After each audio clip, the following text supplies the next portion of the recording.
Thank you. Thank you. Hi. Good evening. I am going to be reading an excerpt from The Faithful this evening, and the excerpt I've chosen to read is the one where Sumner returns to the ranch. He's been called back to the ranch by his former mentor, Father Narda, because Father Narda suspects that Sumner is having a potentially deadly crisis of conscience. And here we go. You must be hungry. Join us for a meal. It wasn't a question, and Father Narda didn't wait for a response.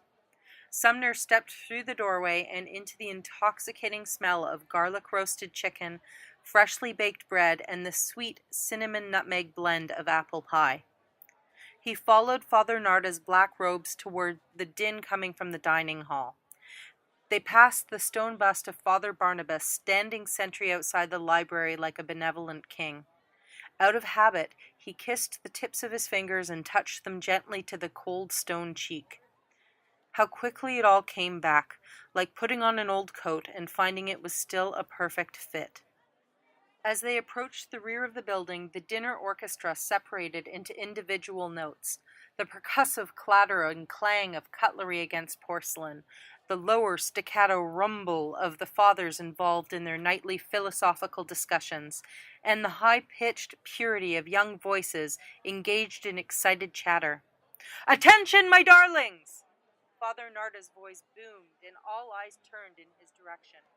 Silence descended immediately. Within seconds it was so quiet, all Sumner could hear was the rapid thump of his heart. Taking a deep breath, he arranged his features into as neutral an expression as he could manage.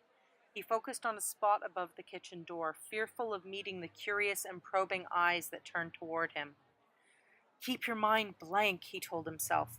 "Focus on the good. Doesn't dinner smell delicious?" "We are blessed to be joined this evening by one of our returning disciples. He has nobly sacrificed the last 24 years of his life for our mission on the outside. Please join me in greeting Sumner, summoner of spirits." As one, the children stood. There must have been 80 in total. The youngest was perhaps 3 years old, one of the chosen, of course, and the eldest, seated together at a far table, were in their mid-teens. In unison, their voices rose in the familiar chant. "From the ever-present light of the righteous and the gloved strength of the mighty, and with faith in the world to be and love to you from we hail thee, summoner of spirits. Welcome home where you belong." It was the same chant he had first heard upon his indoctrination into Ifideli. Despite all the years that stretched between the two moments, like half-forgotten tomes stacked between bookends on a dusty shelf, he felt just as small and scared. He managed to nod at them, and Father Narda placed a hand on his back and guided him to a table where several young girls were eyeing him with awe. "Watch your tongue," Father Narda said, and before Sumner could think of a snappy retort, he left to join the other priests at their appointed table, which was at the head of the room nearest the kitchen door. "Hello?" he mumbled contritely, purposely taking a seat with his back to the priest's table. Next to him was a petite Filipino girl, who scooted over to give him more room. He reached for the platter of chicken and potatoes and began scooping food onto his plate. "Aren't you going to have any vegetables?" asked the girl seated across from him. She had shiny brown hair that she'd twisted into a long coiling bun on the top of her head. Her brown eyes were sharp with speculation. "Father Cassiel says you need to eat a lot of vegetables to keep your mind and body strong." He scooped more potatoes onto his plate. "I once caught Father Cassiel eating a whole plate of donuts." The brunette looked scandalized, although the girl seated next to her, a blonde with pretty blue eyes, giggled. "What's your name?" he asked. The brunette pursed her lips and looked down at her plate. After a moment, the blonde rolled her eyes and answered for her. "That's Disa. Just ignore her. She's always like that. I'm Talia." "I'm Bayani," the girl next to him said. "Is it true you've been outside for 24 years? "That's right." Wow, you must be really old, Talia remarked, and Disa nudged her with an elbow. What? I'm just saying. I'm not young enough to know everything. They blinked at him. It's Oscar Wilde, and I'm 42. Wow, you're older than my dad, Disa chimed in, and Sumner realized she was one of the chosen. It explained her attitude. Who's your dad? Her lips clamped shut, and this time Bayani answered for her. Father Zaniel. Sumner felt the shock ripple through him. Zaniel had been a good friend once upon a time. He hadn't realized Zaniel was called to the priesthood. But now that he knew, he could see Zaniel in the shape of her jaw and in her brown eyes.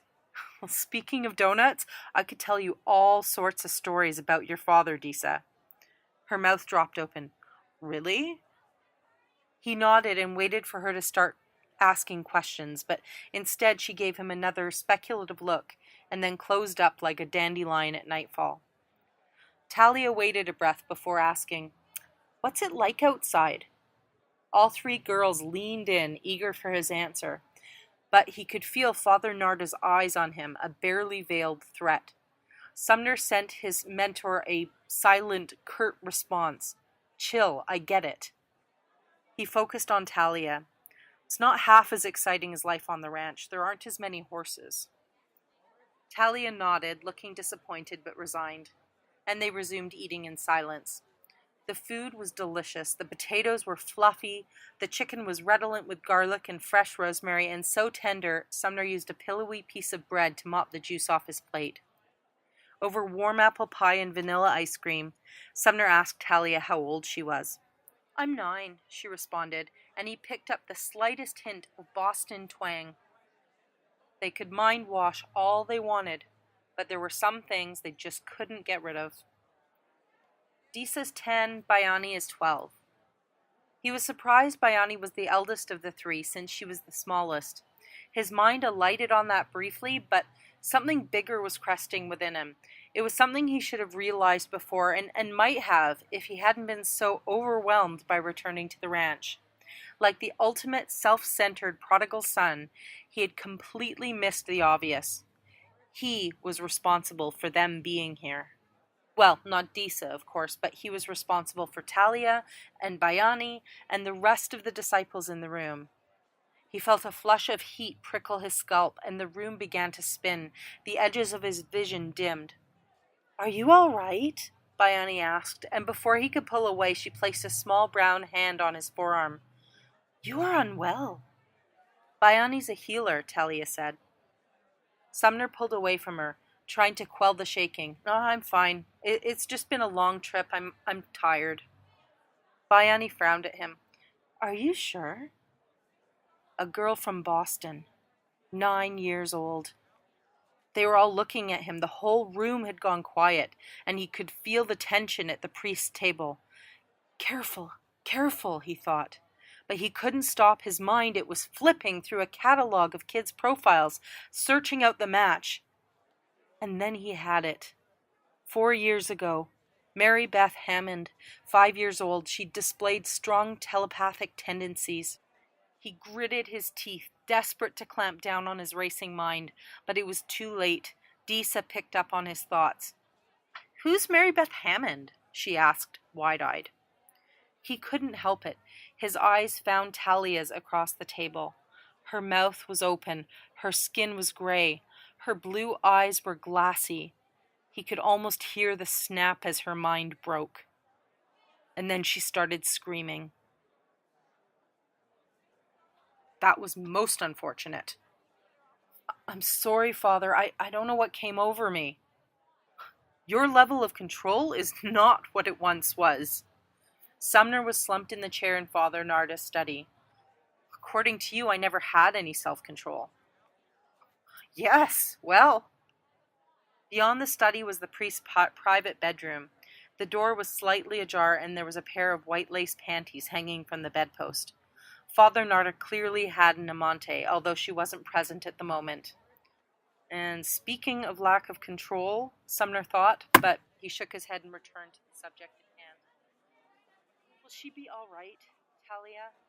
Father Narda was removing his robe. He hung it from a hook behind his desk chair and sat on the recliner opposite Sumner. His beige pants were threadbare, his shirt dingy and gray. It's hard to say. She's Father Pallador's pupil. He'll work hard to repair the damage that was done. It'd be a great loss to him if she were to require termination. Termination? Sumner choked. You're joking, right? You know this is the way of things. Nothing can harm our mission. If she becomes a hindrance... Father Narda raised his shoulders in a shrug. But she's only 9, Sumner sputtered. Yes, and a valuable asset, but what must be done will be done, as always. Don't blame yourself, Sumner. The priest caught him with his gentle brown eyes. The creases around them were much deeper, and his hair had gone gray. Otherwise, he looked exactly the same. It wasn't your intention to hurt the girl, but may it serve as a lesson. Everything you do has a potentially disastrous consequence if you do not follow the straight path. Do you understand? Sumner nodded. Good. He rose with a grin. My beloved Anjani is approaching. Let's speak more when she's out of hearing. Sumner rose from his chair. He hadn't heard anyone approaching and doubted Father Narda had either, at least not with his ears. You'll stay the night. I'll have breakfast brought to your suite so we can avoid any more unfortunate occurrences. All right. He knew he had no choice. Anjani! There you are, my darling, he said as the girl hesitated in the doorway. Oh, I'm sorry, Father. I didn't realize you had company. Her voice was as soft as silk. She was petite and doe-eyed, clearly of Native American origin. Her black hair was straight and hung down her back in a thick curtain. She was dressed in the red silk robe that befitted her status as an amante. Nonsense, my dear, please, come in. Father Narda eyed her with the greedy hunger of a ravenous teenager.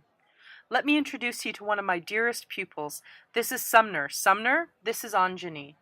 The priest wrapped a possessive arm around her waist and pulled her forward. Sumner nodded awkwardly and mumbled hello. Of course, he knew this was the way of things on the ranch, but the years outside had sharpened his vision. Anjani, why don't you prepare for me while I show Sumner to the guest suite? She bowed her head and moved toward the bedroom. Father Narda grabbed her arm as she passed, and she looked up at the priest with dead eyes. Although they were brown, they reminded him of the blue eyes of the girl from long ago. His love, his heartache. The black lace tonight, my dear. Of course, Father. She nodded at Sumner and disappeared into the prison of Father Narda's bedroom. It's a beautiful morning. Shall we take a walk? Father Narda poked his head into the guest suite. Sumner had slept fitfully, haunted by dreams that were likely twisted memories of his childhood. He'd only picked at his breakfast of eggs, toast, and strawberries. He had finished the entire carafe of coffee, however, so he made a side trip to the toilet before joining Father Narda on the front porch. The fall air was crisp and thin. He closed his eyes and took a deep breath. He could smell horses and cows and dying leaves, pine trees and pig slop and pancakes. It all mixed together to tug on the bitter roots that were tangled around his heart. I'm glad to have you back, my son. Father Narda was smiling at him. How many miles had passed under their rugged shoes as he and Father Narda walked side by side across the barely tamed wilderness of the ranch. They had spent hours in such fashion, discussing Ifedeli philosophy or Sumner's burgeoning skills, or during his teen years about the need to control his deepening interest in all things female.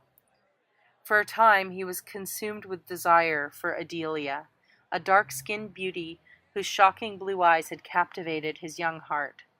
She was quick-witted and joyful, full of laughter. Adelia laughing. It was an image he still nurtured within his heart, her fragile glory forever captured in vibrant colors, untarnished by the heartbreak that came after. It was no wonder if he was in love with her, but he wasn't alone in his desire for her. She was 2 years his elder, and though they had never shared more than a few stolen kisses, he was crushed when Father Narda took her as his amante. The jealousy drove him to the brink of insanity. For months he refused to so much as even look in his mentor's direction. And he even made a formal request to the priests that Father Cassiel take over his mentorship, a request that, of course, was denied. He could remember the torment of seeing her in her red robe, sitting in subservient silence at Father Narda's side. The first time he noticed her belly rounding out in the evidence of what the priest was doing to her in private, Sumner went stark, raving mad. With the classic stupidity of a 15-year-old, he hunted her down, certain he could make all things right. Cornering her in the stables, he kissed her fervently and pushed her up against the paddock door amid the pure scent of hay and manure. He felt the small swelling of her belly pressing up against him and placed a possessive hand over it, trying in some desperate way to claim that baby as his own. She kissed him back and wept when he swore his undying love for her. He vowed to take her and the child away, promised her a new life on the outside, far from the prison of Ifidele. But she was older than him, wiser, and knew it was impossible. Just as surely as a rabbit in a snare, she was trapped. She kissed him one last time, and he felt the damp warmth of her breath on his cheek. In their parting, she did not say a word. She simply turned her back and walked away. Adelia leaving. Never again did she speak to him. He watched from a distance as her belly swelled to an alarming size, and he heard quiet speculation about twins. Her skin grew wan, her hair and eyes dull. On a bitter winter night, she gave birth to twin girls. The babies were small but viable. Adelia hemorrhaged, bleeding out to the sound of her newborn's first cries. That night, Sumner awoke from a troubled sleep to find her sitting at his bedside, watching him. She smiled and bent as though to kiss his lips. He felt the damp whisper of her breath on his skin. A moment later, she was gone, a wisp of smoke curling toward the ceiling. Adelia leaving. For what it's worth, I cared for her too. Father Narda brought him back to the present. Sumner bowed his head, wounded by the priest's words, even as he doubted the truth of them. The last person he wanted to share her memory with was the man he blamed for her death. Of course, Father Narda read this from him as well. He shrugged his shoulders, and they continued on in silence. Her daughters?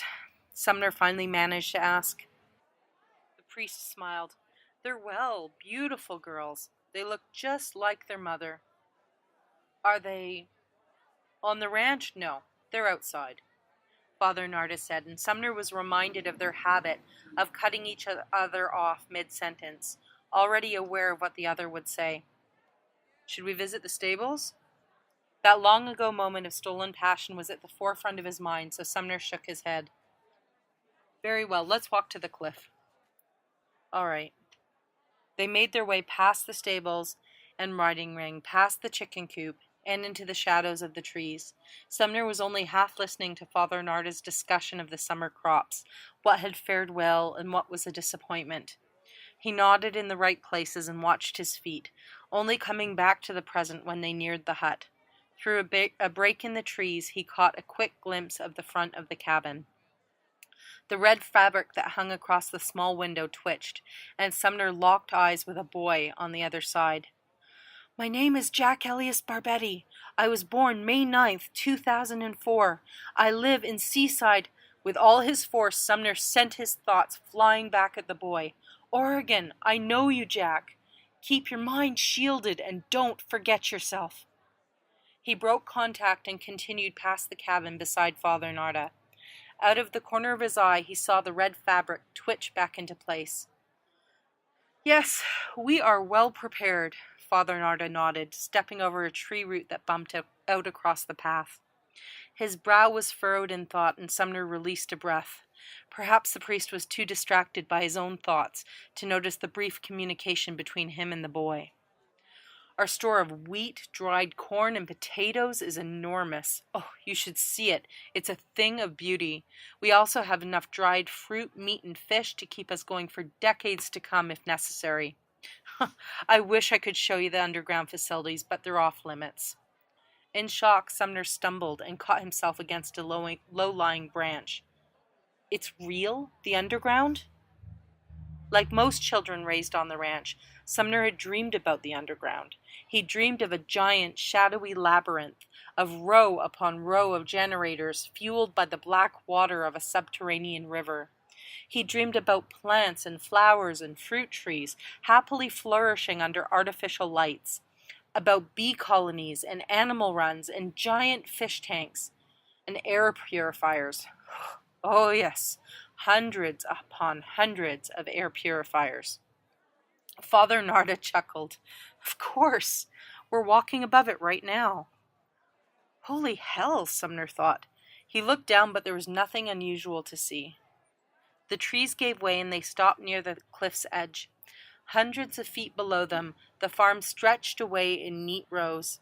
They watched the ant-like figures harvesting the last crops of the season.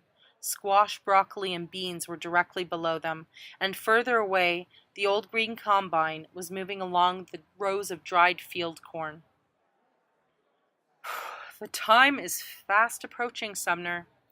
We are in the end game now.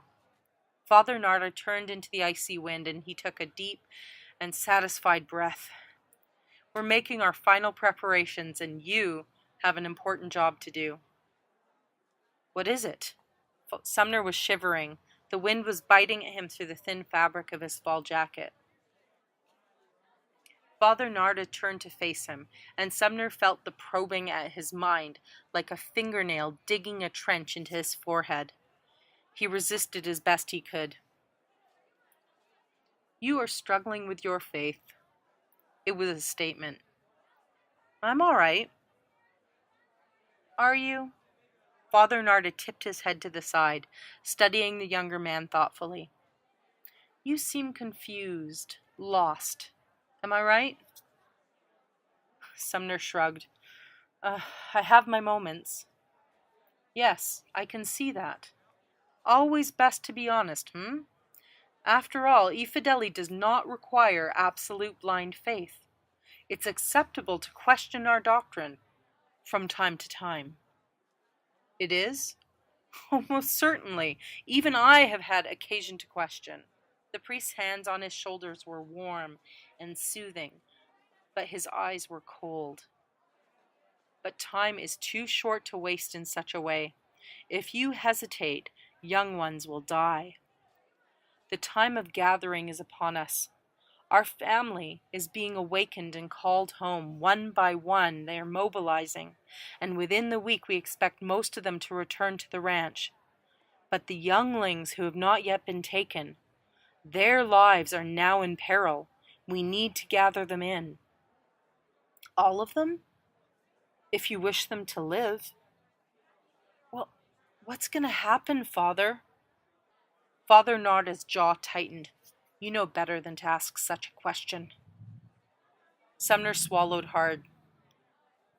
What's the time frame? This must be done immediately. There is no time for delay. Do you understand? Yes, of course. I do not need to remind you that we are watching.